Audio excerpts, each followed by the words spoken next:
Hey guys, it's your boy Pinnacle Gaming here. Right now I'm going to be talking about the KSI Logan Paul fight. I'm going to keep it as brief as possible and provide as many facts as possible. Now, there are two main factors that convince me that KSI will most likely defeat Logan Paul in the August 25th boxing match. That is KSI's psychological hold on Logan Paul and KSI's boxing strategies and skills. There are two subcategories as well that make up KSI's boxing strategies and skills, which include his general fight plan and in-game fight plan, which I'll discuss later more in detail. We'll start with KSI's psychological strategies. Now, psychological warfare, or the ability to get into the minds of his opponents, is a principle KSI is very adept at. He understands the fact that effectively controlling the emotions of his enemies is as important, if not more important, than his actual boxing skills, and therefore cannot be neglected. As a result, he does everything possible to undermine and emotionally hurt his opponents. Logan is especially susceptible to these attacks. I mean, he struggles to operate under stressful conditions, as we've seen during the conferences, especially when the entire crowd is against him. He also has done many really retarded things in the past, as we all know about what happened when he went to Japan.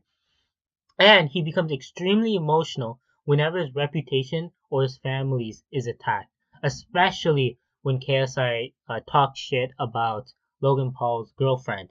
Now, although many YouTubers and fans have stated that KSI's attacks are much too personal and paints him as the villain, I still feel that although it does make KSI that much more of a cunt, it was all necessary for him to win such a decisive victory in a psychological war and put himself at an enormous advantage over Logan Paul in the general fight.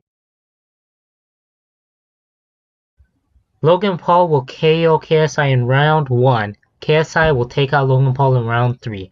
Now, these round numbers don't just show whether a boxer is boastful or humble.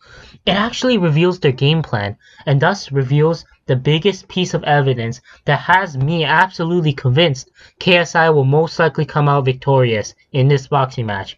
Now, I didn't say that just for clickbait. I'm actually dead serious.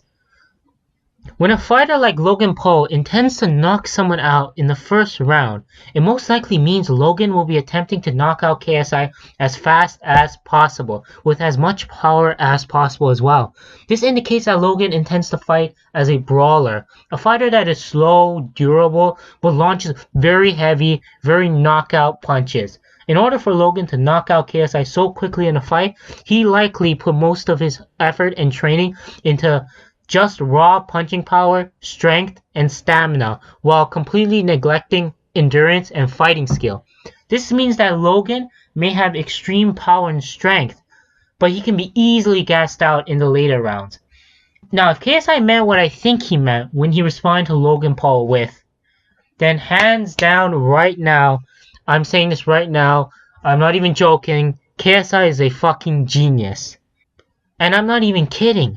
When KSI says that he'll finish Logan off during the third round, this just tells me that KSI knows perfectly well that Logan Paul wants to fight KSI head on, toe to toe, eye to eye, in a highly aggressive, highly conventional fight. This way, Logan can use his superior strength and stamina to knock KSI out. But instead, KSI knows for a fact that he won't stand a chance if he fought Logan head on. It'll be like a man versus a tank. So instead, he refuses to fight Logan in a conventional fight. Rather, he'll counter Logan by using unconventional guerrilla warfare tactics. Rather than stand still and slug it out, KSI, contrary to Logan Paul, will remain extremely defensive, constantly moving out of the way, constantly retreating, constantly fleeing, and when possible land uncommitted body shots here and there to damage Logan Paul's body and make it harder for him to breathe. All of this in rounds 1 and round 2. To the unbeknownst, it may seem like KSI is being a coward or is losing, but in reality, what KSI is doing is strategically and tactically sound. KSI is slowly allowing Logan to break himself down with his own punches while he stands back and watches. And when Logan is finally so gassed out in rounds 3 and above, the tables would have turned and KSI can then jump in and finish Logan off and win the fight.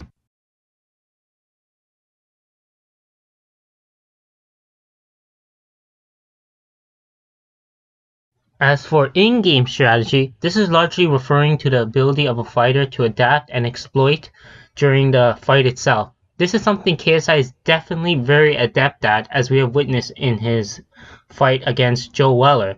During the fight, KSI found many crucial weaknesses.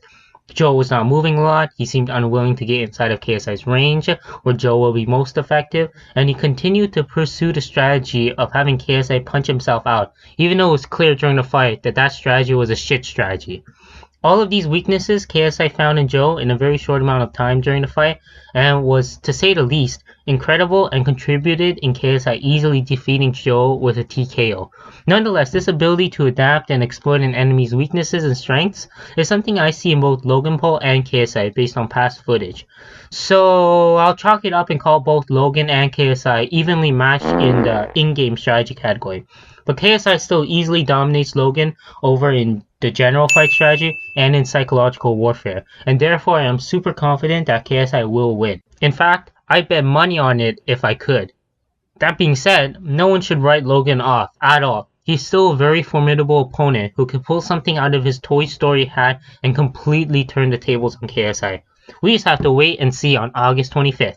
Thanks for watching. If I have time, I'll make a video on Deji and Jake Paul, since that is definitely something I want to talk about as well. As usual, I hope you enjoyed the video. Please leave a like and Binnacle out.